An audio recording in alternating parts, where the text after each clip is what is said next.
Discharge ray tube experiment. Discharge ray tube was manufactured by scientist Michael Faraday in 1850. Later on, discharge ray tube was modified by scientist Crookes, scientist Pluckham, and scientist Thomson also. And the aim the aim of discharge ray tube experiment was that scientists want to know, is it possible to pass electricity through gaseous medium. So as to check, is it possible to pass electricity through gaseous medium, discharge ray tube experiment was carried out. We may say the byproduct conclusion of the discharge ray tube experiment is that discovery of electron. The main aim was to know, is it possible to pass electricity through gaseous medium or not. But besides that, scientists concluded that electricity can be passed through the gaseous medium under the condition of low pressure and high potential. But besides this, it is also concluded that the matter consists of electrons. So let's listen about the discovery of electron, that is the discharge ray tube experiment. Discharge ray tube is a glass tube which consists of the two metallic plates, one as a cathode, another as a anode.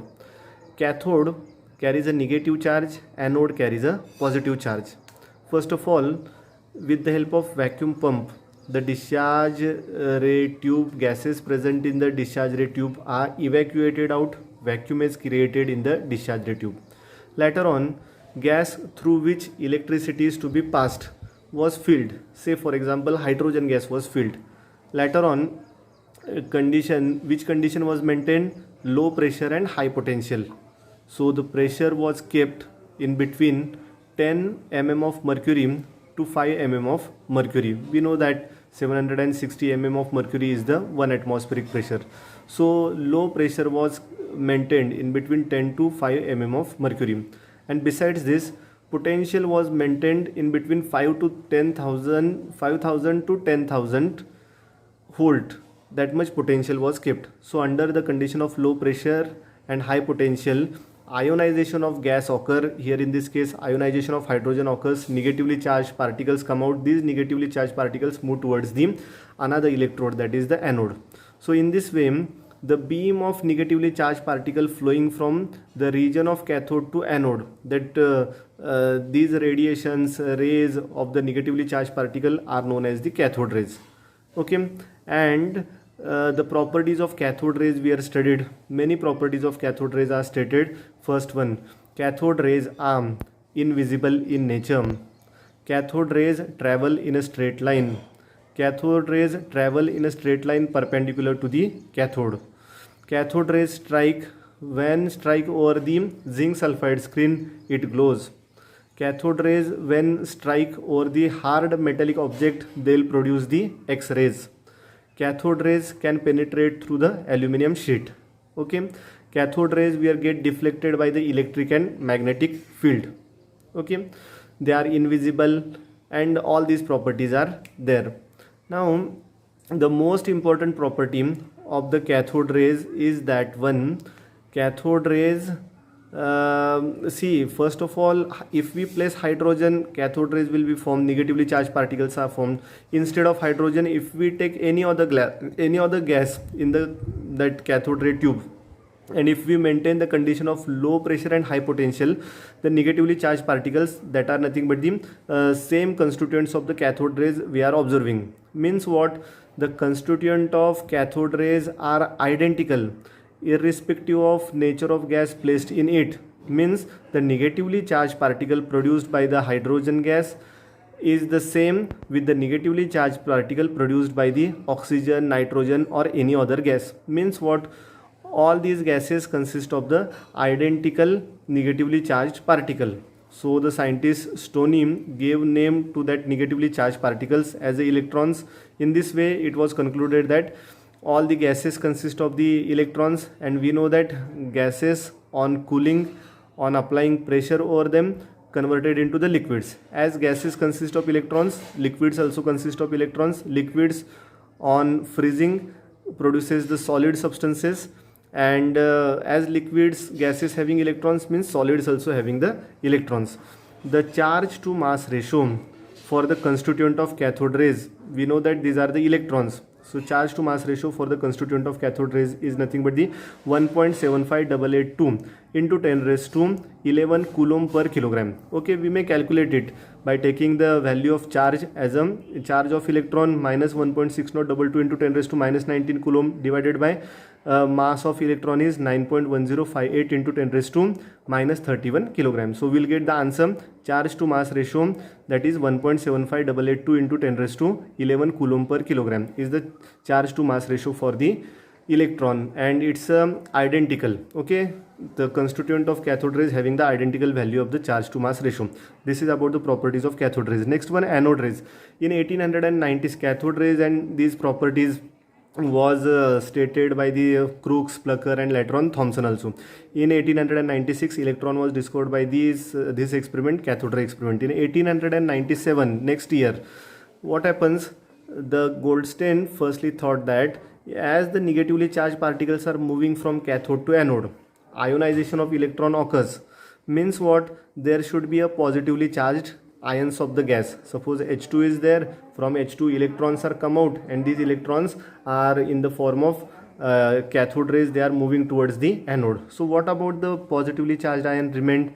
So that positively charged ions moving from anode to cathode. So that properties of anode rays we are studied by the that Goldstein, and the main conclusion is that suppose hydrogen is placed and if one electron is loosed, so constituent of anode rays is H2 plus 1. If oxygen is placed and if one electron is loosed, so O2 plus 1 will remain. So the constituents of anode rays are not identical. It may be H2 plus 1, it may be O2 plus 1, it may be N2 plus 1, or it may carries a plus 2 or plus 3 charge also. Okay, sometime. So as the constituent of anode rays are not same, these are the different positively charged ions, that's why charge to mass ratio for the constituent of anode rays are also different one. Okay, so here related to the discharge ray tube experiment, in exam you will see the questions, which of the following having identical charge to mass ratio value. Charge to mass ratio is also known as specific charge. So answer is cathode rays having the identical charge to mass ratio value. So we should know about few more terms. Let me tell you about them. First one, what are the alpha particles? Alpha particles are nothing but the helium nucleus. Helium consists of 2 proton, 2 neutron and 2 electrons are revolving around it. So if the 2 electrons are get removed, only the 2 proton and 2 neutrons are remained. So that helium nucleus means what? Radioactive element we have, and from it the alpha particles are emitting. Alpha particle emitting means what? The constituent is 2 proton and 2 neutron. It's a alpha particle. Then what are the beta rays? Beta rays are also nuclear radiations. Alpha, beta, gamma, these are the nuclear radiation. Alpha just now I told. Beta rays are nothing but the beam of electrons. Okay, so what is the difference between cathode rays and beta rays? Cathode rays are get produced by the ionization of gas at the low pressure and high potential. That's the cathode rays. What are the beta rays? Beta rays are the outcome of the radioactivity. Okay, nuclear radioactive substance emits radiation continuously and spontaneously on its own, and in this way the beta rays are get produced. Okay, radioactive substances produces beam of electron, it's a beta rays. Yeah. And what are positrons? Positrons are the subatomic particles which is having a mass equal to a single electron but which carries a plus 1 charge. In nuclear reactions, positrons are get produced. So I told you about the alpha rays, beta rays, positron.